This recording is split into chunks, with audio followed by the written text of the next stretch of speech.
Well, I can't be the only one that watched Cletus's video of his Chevy Spark when he drag raced it, and when he made the claim of the world's fastest Spark, and thought, man, that ought to be faster for what it is. And surely that can't be the fastest Spark. And before going further with that, not dogging on Cletus, not dogging on Cameron. Cameron built some absolutely amazing, beautiful cars, and Cletus is obviously a hell of a driver. But anyway, after watching that video, I was like, man, I think I could make one go faster. So let's introduce this little turd bucket. I put a one ad out, didn't have a whole lot of luck, and I ended up finding this clear over in Defiance, Ohio, which is like 2 hours from us, a little over 100 miles. And very ironic story. I'll get to that in a minute as to who owned this car. Really, really small world. But anyway, we're going to try our hand at taking that crown from Cletus and see if we can't build a Spark. And I still can't fathom the idea that I'm excited that I bought this thing. But we're going to try our hand at taking that title from Cletus and seeing what we can do with this Spark. As of right now, we have I ain't going to say we have it. We have everything to build a stroker 454, Brodex heads, a lot of good parts. I can't remember what rods we got, but we've got a lot of good parts to build a stroker 454 for this thing. If that isn't enough, and that's providing we can put anything to the ground, we have a Pro Charger for it. So that's the plans right now. Stick around, hit the like button, hit the subscribe button, hit that bell, and let's see what we can do with this Spark. Are we sure this is gonna fit in the trailer? It might not. It might not. It's gonna be pretty tight. It's gonna be a tight fit, but I think we can make it work. But we got Austin up in there. He's manning the winch because some idiot named me forgot the wireless controller. So he's all the way up in there. You can't see him, but I promise you he's up there. He's running the winch. And a little tidbit about this car, we got it because the transmission's out and it doesn't roll. They put a new clutch and everything in it. Don't know exactly what happened on the insides of it, but no go. No matter what we tried, we cannot make this thing roll. The 12,000 pound winch at the front of the trailer probably isn't going to care, but it was sitting back here, as you can tell, and we got it away from this pretty new truck here. I do not want to be buying parts for that. So let her rip, Austin. Let's see what we get.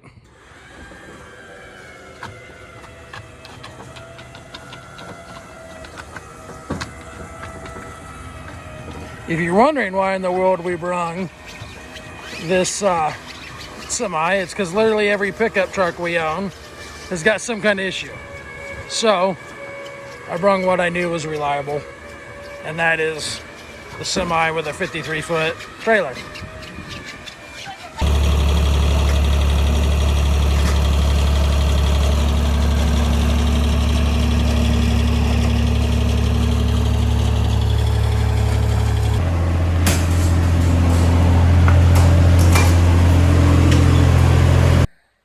Alrighty guys, it is obviously much later than what that intro was. And since the last Will It Run video went so amazingly well, we just figured we'd go on out and dig this out of the snow pile when it is 8 degrees outside. No exaggeration. And get started on this. I am literally stir crazy. It's been 8 degrees was the temperature when we dug this thing out.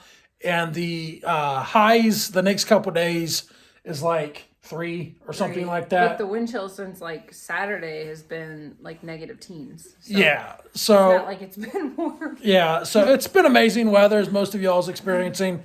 So this area is what we commonly call the shop. This is a different building than what you guys normally see us in. This one is a little bit easier to heat. It's insulated on about 3/4 of it. So, and it's only got 8-foot ceiling, so it's a lot easier to heat. Absolutely. Anyway, let's dig into this pile and get to cutting. I think I'm gonna start with a will it run on this turd, and basically I'm gonna put a battery in it. If it starts, it starts. If it doesn't, it doesn't. That's as far as it's gonna go. It is supposed to run, as you guys seen in the intro. Transmission's supposed to have been exploded in it. I don't know what's up with that. I don't really care. But if it does run, we can sell it, sell that engine and put some of that towards our big block build. So did we get keys? I don't remember trying to start this when we picked it up, but we just knew that the transmission. That's because it had set for a long time, and Is that what it was? Yeah, the battery was dead, all that stuff, and we were in the semi, so it wasn't real practical to jump start it. It's also been like 9 months, and it was hot outside when we did that. Yeah, that was this summer. That was forever ago. I think I was wearing flip flops in that video. So yeah, I've been chomping at the bit to want to start this build, and I just was like, I'm going to make it happen. So we got some other builds. We're entered in the Rat Rod build off. I will try to put a picture of that Facebook group up here if you guys want to go check that out. That show is at the end of September. Austin is also building a truck for that or something. We actually had to postpone. Let me get into that real quick while we're talking. We were scheduled to go to Kansas and visit a couple yards and find Austin a truck to build. This is all Austin's doing. I'm not building this truck for him, so make sure you guys stick around for that.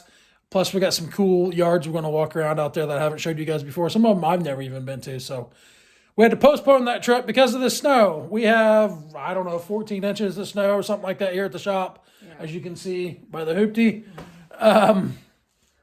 So anyway, while we're waiting on that trip, I want to get started on this thing. We're going to be jumping around a little bit. It's not going to be every episode, every show is not going to be this car right now, but this one is. So go with this one. To be clear, this is not your Rat Rod build off. Yes, this is not Rat Rod build off. No, absolutely not. I don't know any confusion. Yeah, I don't know what we're going to build on that one yet, but it's not this. This is going to look mostly stockish from the outside. My goal with this is to take this on Hot Rod Power Tour with the big block in it. That's my goal. Maybe it's a little ambitious. I don't know, but that's my goal. So let's start with thawing this hoopty and getting the snow off of it, and then we're going to dig in. We'll see if we can get it running and all that good stuff. Alrighty, guys, it is the next day. I posted a few pictures and a Facebook reel of this thing on our social media, and man, did it make people angry. I don't understand that. I don't understand why people are so angry over somebody else's project. One guy was all bent out of shape and said, yeah, that's been done before. Do something original. So I guess nobody's ever supposed to put a big block in a Chevelle or a Camaro or V8 and S10 or anything like that because it's all been done before, right? I don't understand everybody's negative mindset. But anyway, Cletus is not the only one with one of these that has a V8 in it either. There's it's not the Spark. What is it? I can't think of the name of the other car that's real similar to this. But there's a bunch of those that's all-wheel drive, and one's got an LS in it. So I'm not reinventing the wheel by no means. I just want to have a small car with a big-ass motor that goes fast. So I don't understand people's hate, but whatever. Let them hate, right? After we shot our intro last night, I realized that I forgot to bring the engine over here before we closed up the barn. So Alicia and I opened up everything and bring this over. The only reason I'm planning on using this rust ball is I'm really hoping it's a 4-bolt main. And all we're going to use is the block. We have aftermarket crank, rods, everything. Literally the only thing it's going to be an OEM piece is the block. And I'm only going to use this if it's a 4-bolt. So eventually I'm going to get some of this tore off and get that oil pan off. We'll find out in this video yet if that's a 4-bolt. If it's not, I'm still going to be on the hunt for a block. So this thing is a complete rust ball. Look at this. Look at that. That's a head bolt. I mean, it's going to be interesting. It's going to be interesting just to get this thing apart. Basically, what I'm going to do, I'm going to pull some of this accessory drive off the front and lighten it up a little bit because this This engine stand is praying for mercy, and I'm afraid to touch it too much. But if you guys have been around for a while, you've seen where this motor came from. This is out of our free RV. I'll try to put that thumbnail up here. It did run really good in that RV. It's a truck motor, you know what I mean? It's not no powerhouse or nothing. But I think that thing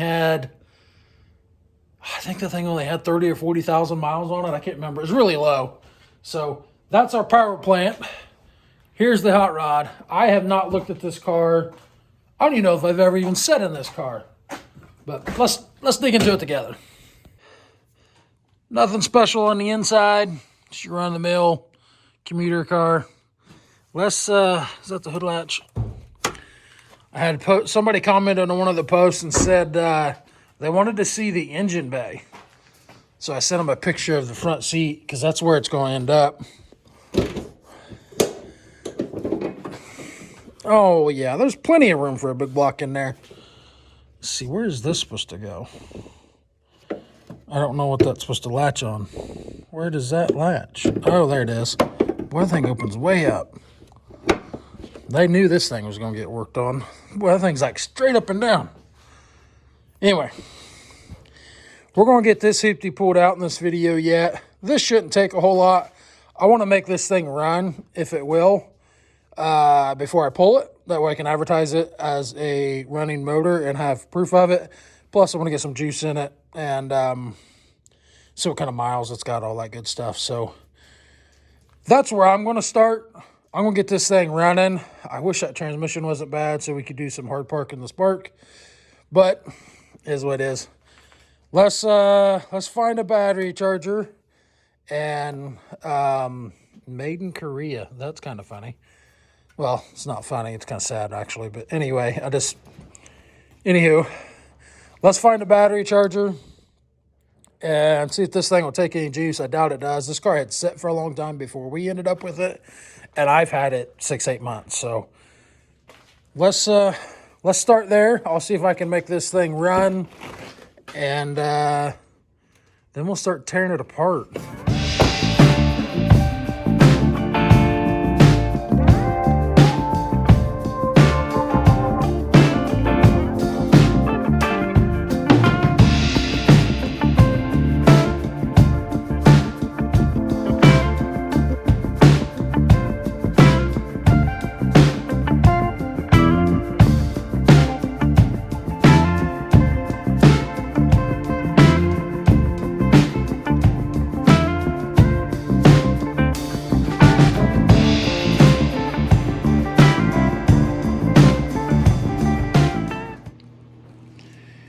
Well, we went out and stole our battery out of the forklift.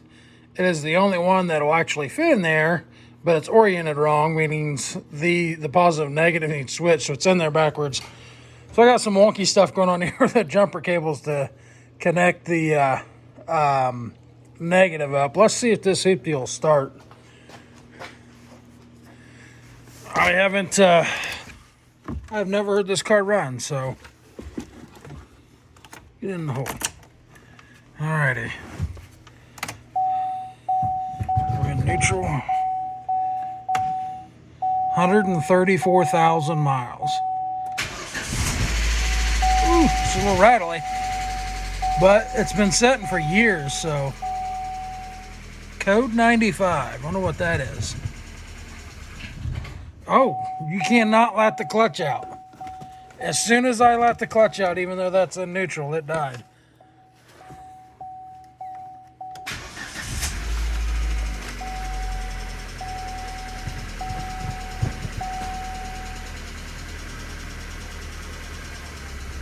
Yeah, instantly pulls the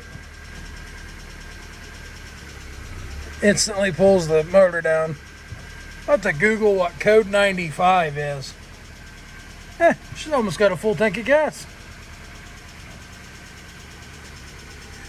January 2014. That must be what year the car is then, huh? She rattles a bit.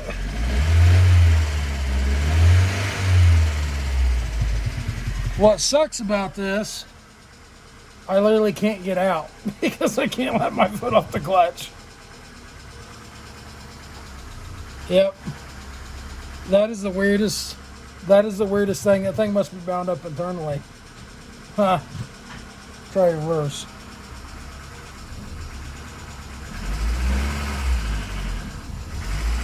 Nope.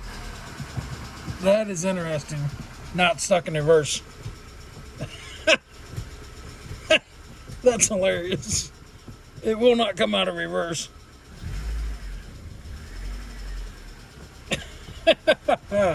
She's broken, that's for sure. Oh well. We don't care.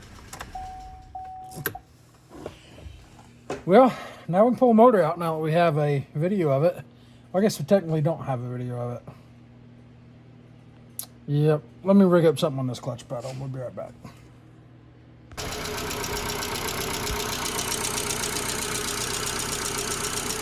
She runs.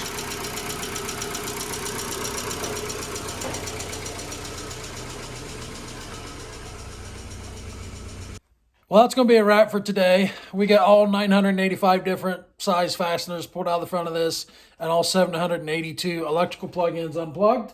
So motor should be ready to come out. We just got 2 motor mounts to buzz off in the morning. And then once that's out, I'm going to take that big block apart and see if we got 2 or 4 bolt main. And then the next step is getting rid of all this plastic on the inside. And I'm going to take this stuff apart the right way. I'm not just going to beat, bang, and break stuff, because I'm going to put as much as that dash back as we can, even if I have to move it back a little bit or something.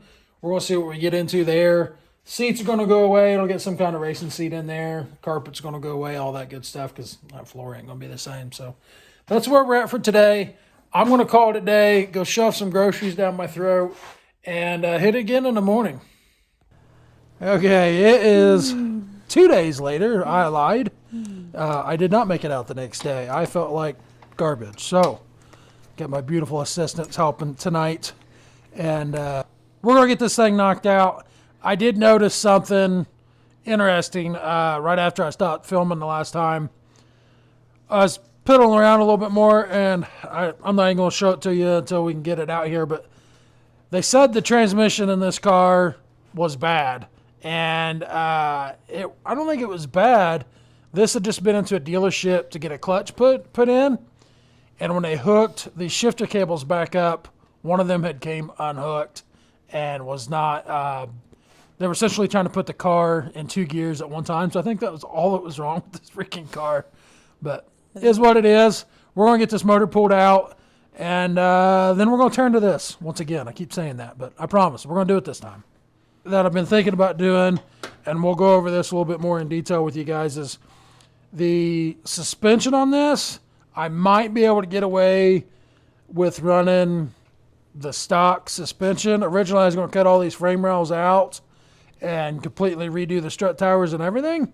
I might not have to do that. So we'll get into more of that a little bit after we get the motor and everything tore out. But if we can do that, this thing will go a lot faster than what we expected it to do.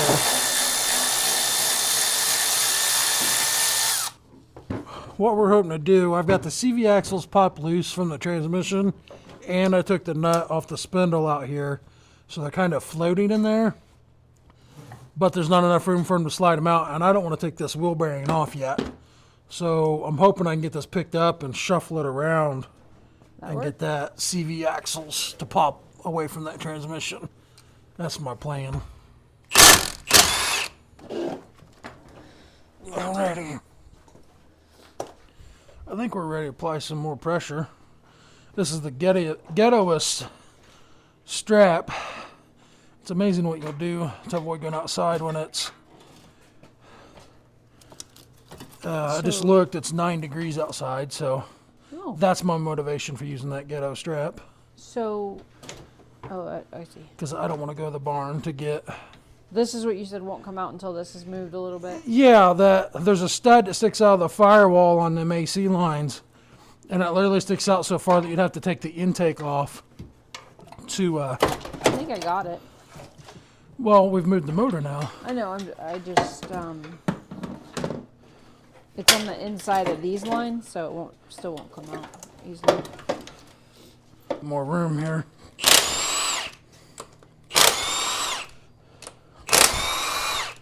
Well, I don't like working on metric garbage. It is nice to work on something that's not solid rust. Right.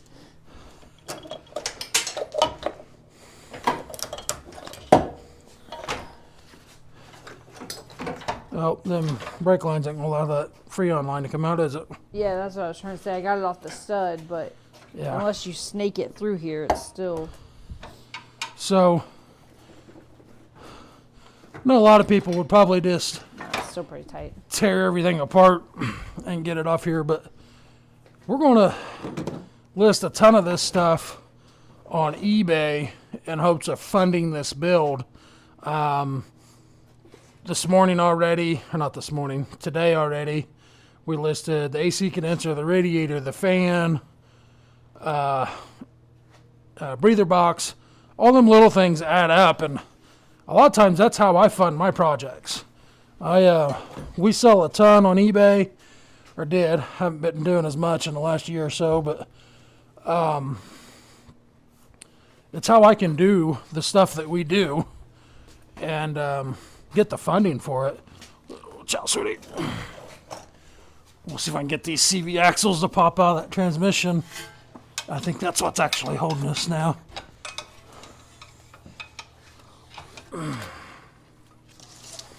Oh, my back did not appreciate me getting on the floor a second ago.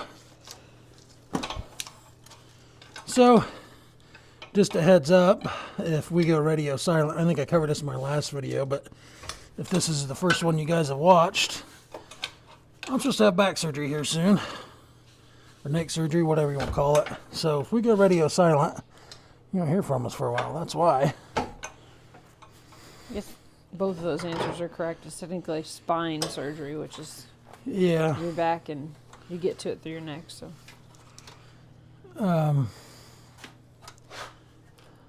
Neither one of those CV axles are cooperating.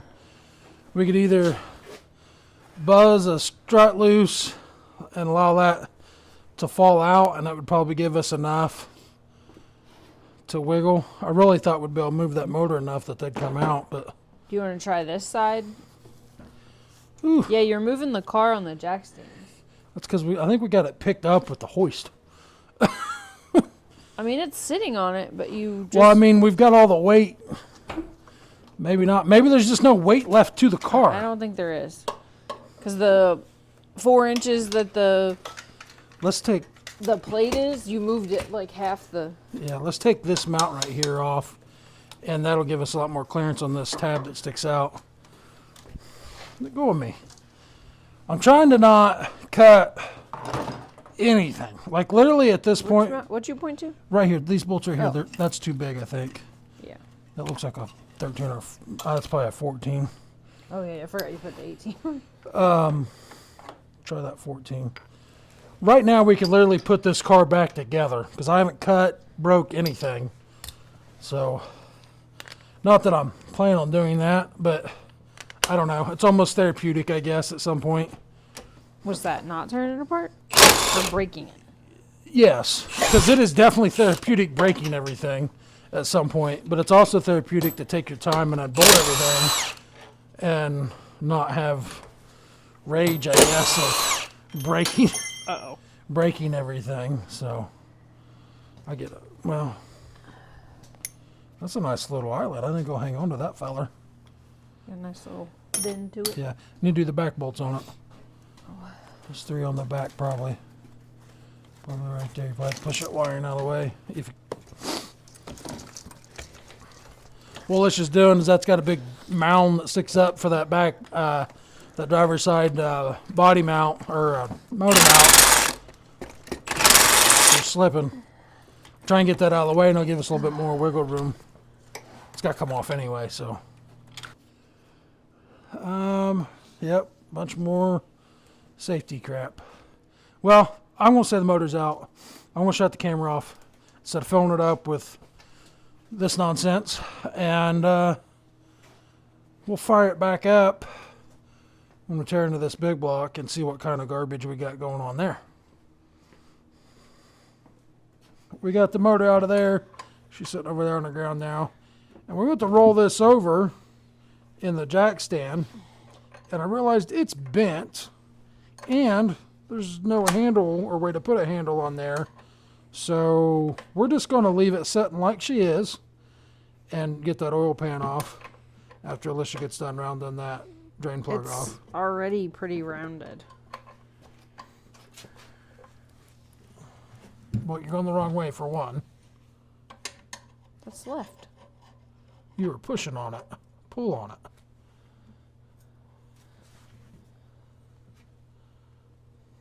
Oh. I would take your gloves off and lose the wrench and just use your hand. And it's important when you do that to not raise your hand up and run oil up your sleeve. Right. I will go ahead and have you a rag ready. I learned a hard lesson when I was 16 when my dad taught me to change my oil in my car, so I'm always extra cautious when it comes to getting oil on myself. What was that lesson? He said that you had to lay strategically under the car so you could reach the drain pan plug, and he told me right where to lay. And when I did it, the oil came straight out and was in my ponytail. He just thought it was the funniest thing ever. Probably. But I learned how to change my oil when I was 16. Yeah.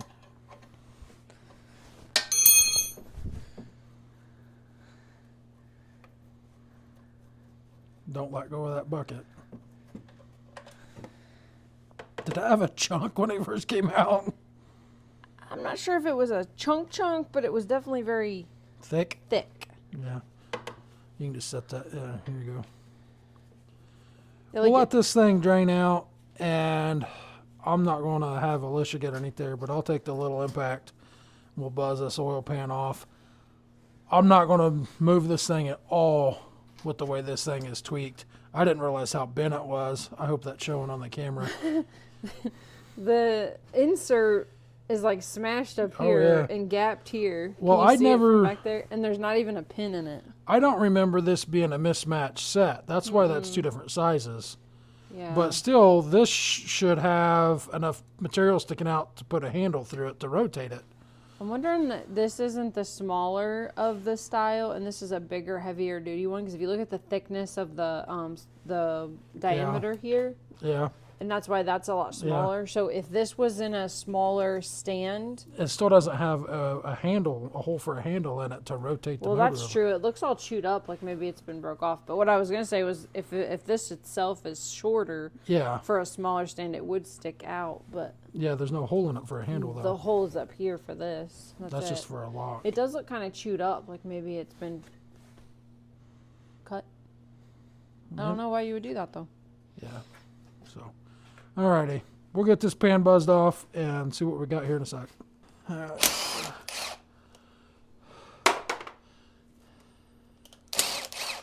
I don't know how much this is going to fight. Oh, yeah, it's already fallen off. So, Yeah. oh, I missed a bolt. It wants to come off pretty good. I don't want it to just fall. All right.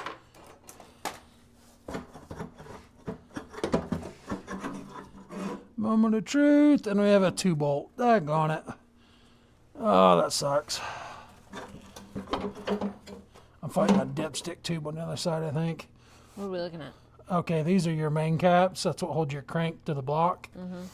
And a 4-bolt will have 2 bolts on each side of the crank holding it on. So see how this is got a bolt here, and then, well, you can see these back ones a little bit better. You just got a bolt here and a bolt back there. A 4-bolt will have one here, here, and then the same on the other side. I was really hoping this was going to be a 4-bolt, being a industrial type application, but wah, wah, wah. Daggone it. I'm still on the hunt for a block. I don't want to put all that money into a 2-bolt block, really. I can go splayed caps. I have no idea what that would... I've never done that, so I don't know what.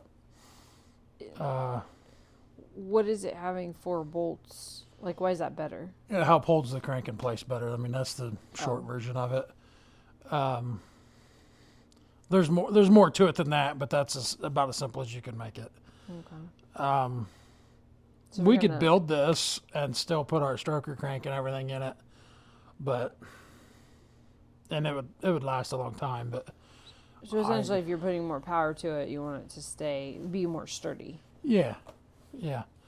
So I don't know. That's a bummer. I was really hoping that was going to be a 4-bolt, but Is that the only big block we have? it's not the only one by no means. The other ones I know are all 2 bolts, and I should have put that on there. Oh well. I know all my other ones are 2 bolts. They're pickup truck motors and stuff. I don't have anything high performance, nothing like that. I'm going to look into doing splayed caps, which is an aftermarket cap to convert it to 4-bolt basically. I've never had to do that, so not sure if that's practical for this build or not, but I think we're going to call it a wrap on this video right now. I have pulled a fat muscle and I'm in pain, and I am not in the mood to take an interior out right now. I guess I can give an explanation on this front end real quick. We'll do that real fast. So here's my thoughts. This is probably not going to work. I realize that. So what I was looking at was these lower control arm mounts here and back there. What I could potentially do is take this lower cradle out, mount it on the table, and make me a jig that relocates those lower mounts and remake this lower cradle and fabricate these mounts into a new lower cradle, so we could use the lower A-arms, the struts and stuff. And then that would eliminate that center part of the cradle. I can still make it bolt back there, and I can make it attach here. And then that brings me to my next problem is this is currently a rear steer car, which means that the rack and pinion is behind the center line of the tires instead of in front. So then if I do that and try to maintain these struts and spindles and everything, then I have to fabricate a steering arm. We're talking about this. Yeah, this here's your rack and pinion for your steering.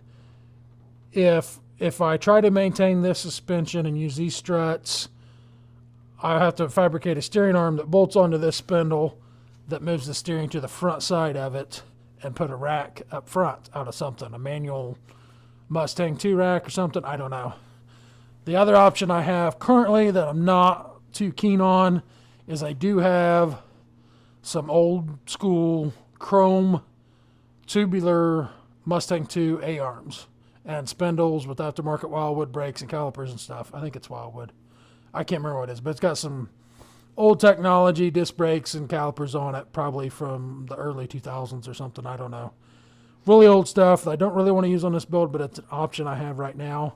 To go buy a set of aftermarket race struts, it's quite a bit more money than what I would want to put into this. So I don't know what we're going to do there. Not real sure yet.